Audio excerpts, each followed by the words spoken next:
But that said, you could take our battery up and 30 days later put a playground there.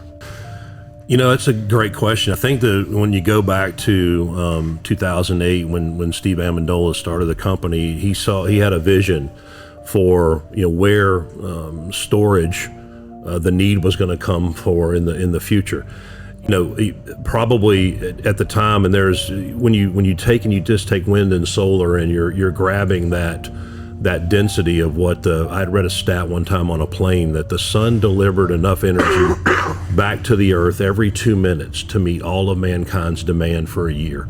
Now, whether that was true or not, I thought to myself, and we only capture about 7 to 11% of that.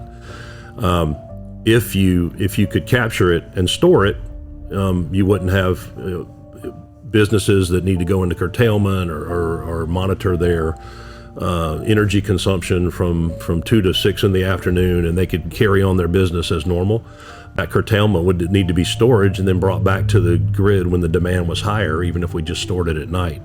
So I think the vision was there, and then it was a lot of R&D to get to the place that we are today, and then to get commercially ramped. I think the biggest thing I know, Dennis and I talked about was not having any conflict materials, not having any cobalt or lithium inside of our battery. It does affect the densities, but that said, you could take our battery up and 30 days later put a playground there.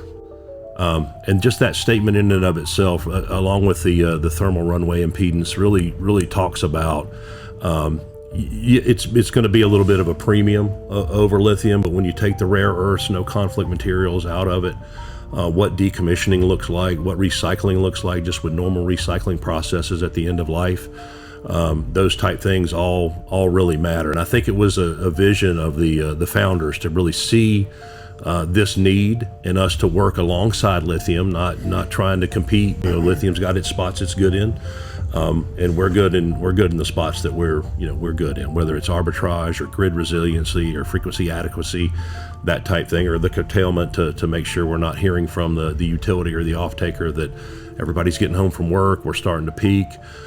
The other big difference in our battery is it's meant to be a workhorse. It's meant to work and cycle every day. It's not a load the battery up and wait for the hurricane to hit and then we've got energy for backup. It's meant to cycle, and because it has no calendar degradation, you can run this battery a second time in the afternoon and participate in those ancillary services for peak shifting and peak shaving, a little solar firming when everybody gets home from work, and it only counts as one cycle for the day.